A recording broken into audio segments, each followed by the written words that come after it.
and start the stream then. That's really unfortunate. Um, but yeah, as you know, it comes down to it as a Destiny DLC for the price you're paying is worth much more than like a game like Call of Duty DLC, and that kind of relates into the amount of free content you get after the fact of purchasing the DLC and after a base vanilla game and after all of that. So I think it's justified. I like this content schedule a lot more, and I think that if people are having trouble with the end game, they should just wait like a week, and then they'll be fine because there's more content. But that's pretty much enough time on that, so I think we should go on and talk about Iron Banner now. So a lot of people are complaining that's sort of the same thing, that Iron Banner is too grindy. That's not...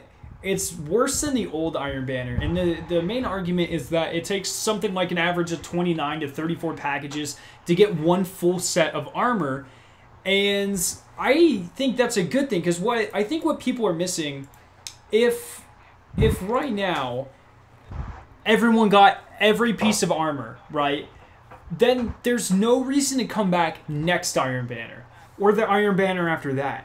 So they are putting the entire armor sets in the drop pool, giving them really low drop rates, so you will come back next Iron Banner, next month, or in 2 months, or whatever. And that way, the people who grind more will get the armor sets sooner, and people who don't have the time, who are casual, have a reason to come back. Do you agree with that, Jay-Z? Does that make sense? Yeah, here's what people aren't reading. It says Season 1 Iron Banner. Yeah. So Season 1 equals multiple Iron Banners over, a 3-month period.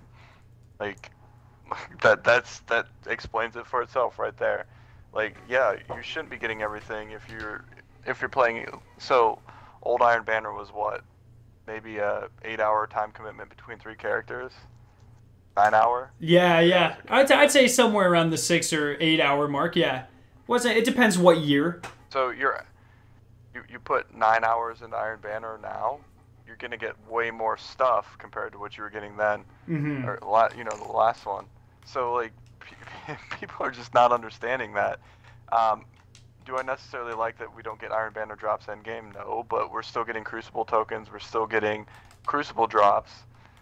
So a lot of people that don't play much Crucible, you're getting some of the armor and weapons that you weren't getting prior to that. So yeah. Like, the grind is still there, and it's not as big of, it's actually less grind now over a season rather than per Iron Banner event. So you have the chance of getting everything. You have the chance of seeing everything. Like, I remember the first Iron Banner of year 3. Like, you got 3 packages per character for weapons, and you got random drops. But it was, the first Iron Banner was like chest piece and gloves and scout rifle and something else. And so people were getting the Clever Dragon from drops from the packages because they were random. I didn't get a Clever Dragon until it was part of the pulse rifle event. So like, at least this gives you a chance of getting anything that's in the loot pool, and I kind of like that rather than just having one weapon, 1 heavy, and then 2 pieces of armor. Exactly. What do you think?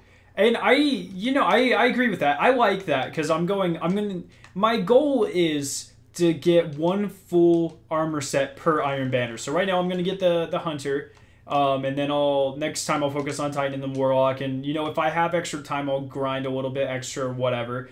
But in my opinion, the best thing to ever happen to Iron Banner are these daily bounties. They're really good. I think they're easy to complete. They're easy as well. It gives me a reason to hop on all my 3 characters every day. It's not tedious. It's fun.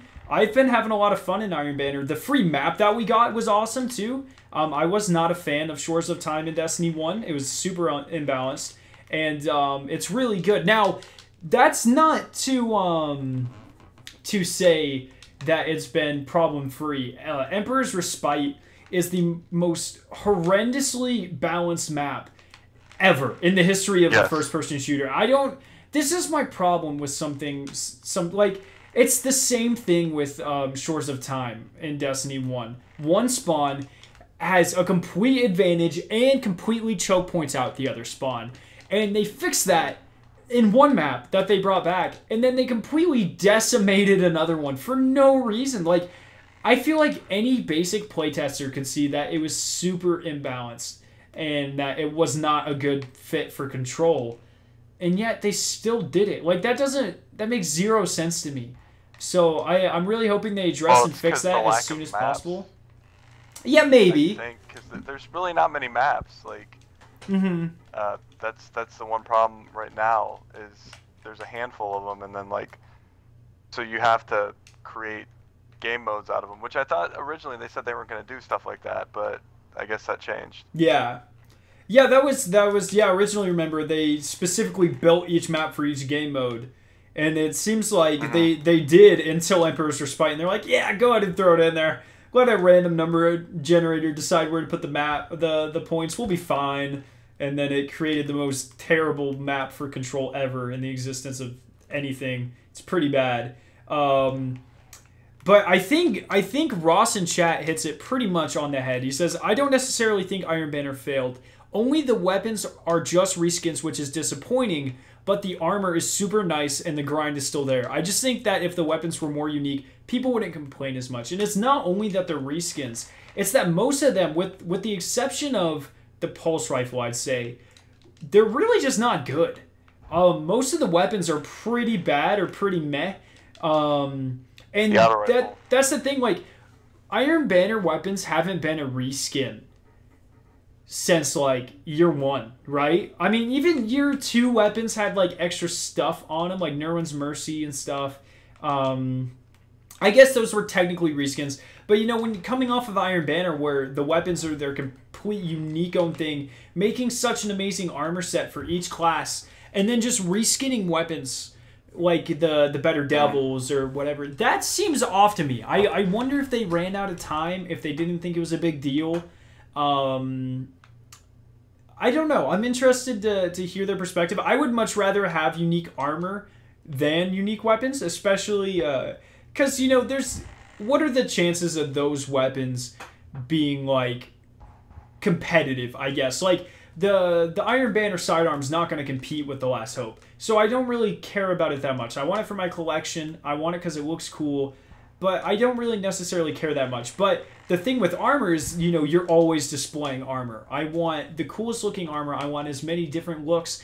And as a bonus, all of the Iron Banner sets, from what I'm aware, are not like that class's main stat. Like, for instance, instead of mobility on a hunter, the armor focuses on armor or resilience, which is really awesome, making it an awesome set to not only wear for PvP, but also for if you're just a hunter who thinks you're too squishy, you can literally wear it in any activity since there's no longer activity-based perks, and it'll be viable. And now you'll have a couple more points of health because you have an armor-based armor set, which is pretty cool.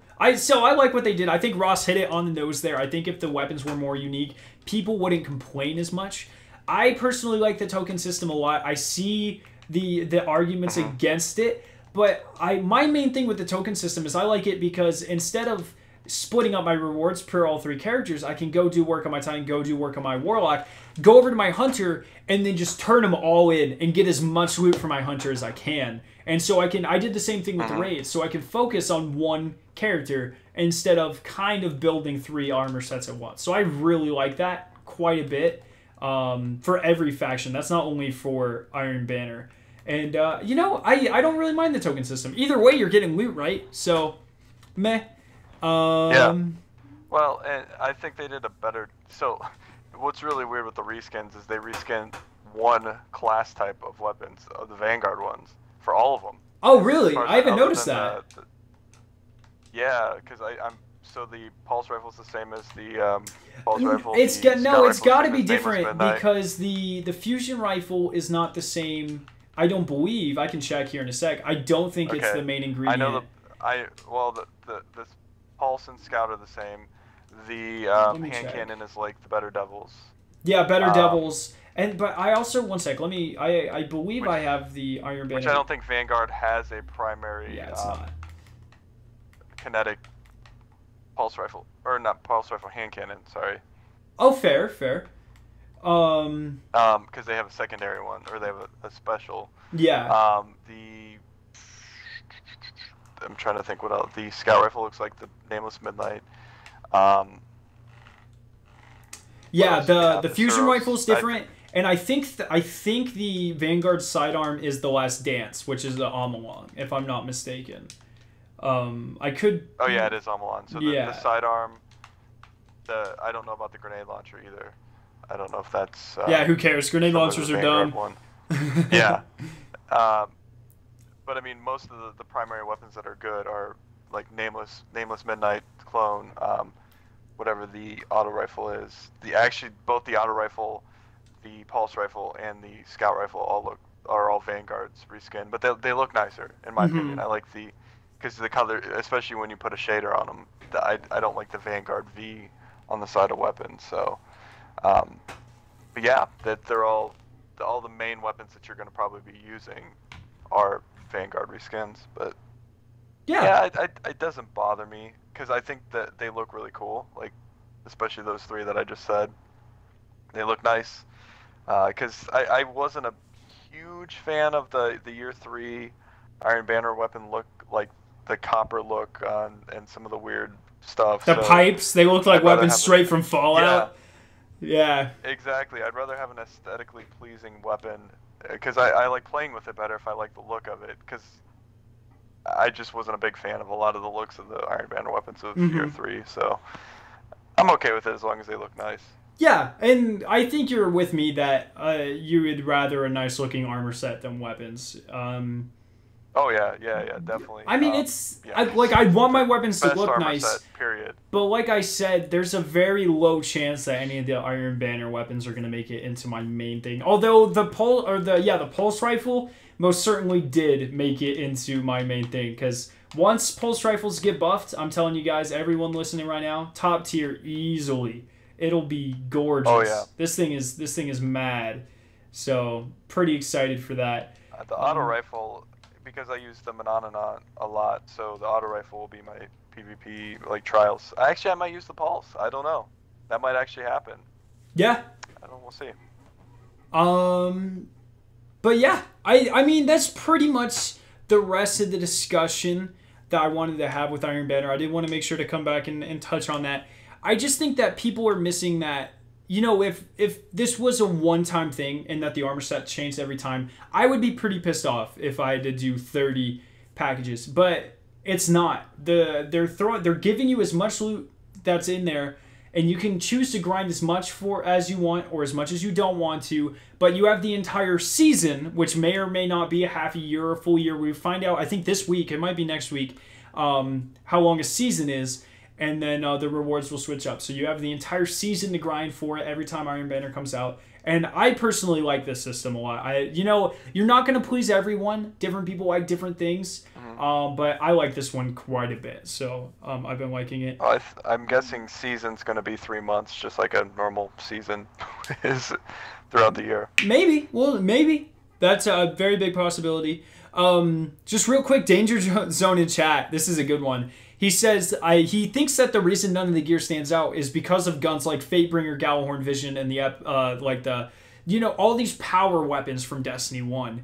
How are they supposed to top not only really powerful but unique weapons? And I think that's a good point. I think with Destiny 2, I think you need to reset it and give us some weird weapons like the Dubious Volley.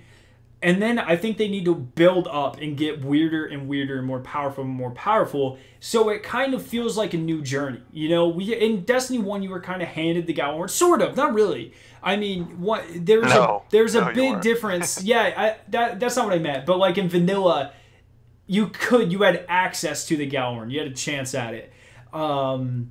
Whereas I think in Destiny 2, they're kind of, if I were a game designer, I would go for more of the journey impact. So in Destiny 2, you start off with more of the normal, what we know, and as you go through the different DLCs, you start to take things from the enemies, and you start to take knowledge that you learn, and you start to get more unique and exotic.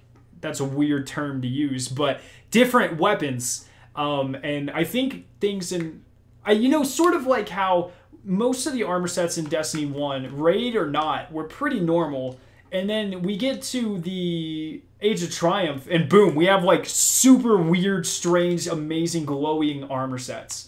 And I think that's kind of what they're going for, more the journey impact. So in year 3 or 4 of Destiny 2 or whatever, we can look back and be like, wow, these weapons are so much cooler than what we started with. I think that would be a really cool thing. Yeah.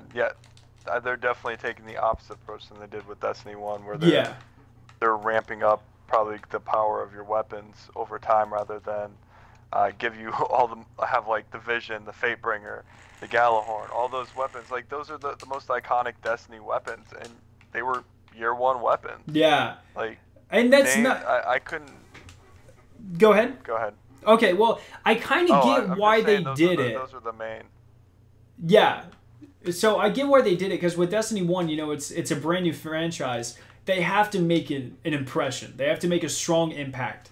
And, you know, strong guns, really cool, unique stuff that sets them apart from something like Call of Duty is how they do that. But with Destiny 2, they're less focused on that because it's already a really successful, established franchise. They're now more interested in telling a story that will make an impact. So I like that. I think that I don't want to say that they're less focused on gameplay, because I don't think that's correct. That's a way of thinking about it, but I don't think that's the correct way. I think that they're more focused on a narrative than specifically super unique and abstract gameplay. And I think that the concept of Destiny is more defined than it was in vanilla Destiny anyways. So, yep. That's pretty much that's pretty much it. I can subscribe to that. All right, cool. Well, make sure you hit that subscribe button, guys. You heard it from Jay-Z. He said do it. But yeah, I mean, we've had a lot of really great community feedback today. So thank you guys for coming out, joining, being in chat, being really vocal about your opinions. I love that. That is the entire purpose for this thing. So if you were one of the main people, or heck, if you came out and you joined and you shared your opinion at all today, thank you so much, because I really do appreciate that. If you guys are watching on iTunes, make sure you leave a review. That really helps us out. That'd be awesome. Make sure to share one with your friends. And that's pretty much been episode 38. Do you have anything else to add today, Jay-Z, or are you pretty much content with everything? Enjoy your Iron Banner. Yeah, boom. Go out there, grind some, get some nice armor sets. Don't let other people's opinions, if other people are being Debbie Downers, kick them out of your party. You don't need them. Go have fun by yourself. Enjoy the game, enjoy the grind, and just know that the game could, the state of the game could very much change at any point in time. So enjoy what we have now for what it is, and yeah, be excited for the future. That's pretty much what I got. So I've been Scarrow9. You can find me at Scarrow9 on Twitter, or you can find me at Scarrow9 on YouTube. And then Jay-Z, go ahead and do your thing, man. Jay-Z Basketball 25 on Xbox and on the Twitters.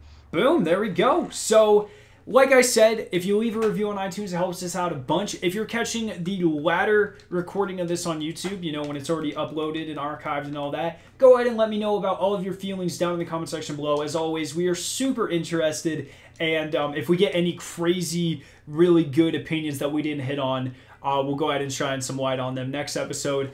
But pretty much until then, enjoy your Iron Banner. Next week, we'll have the prestigious raid to talk about. We'll also know more about the challenge raid next week, I believe. I think they said that we would get information about that on Thursday. So we'll know about all of that. And yeah, that's pretty much been it for 38. So I hope you guys enjoyed.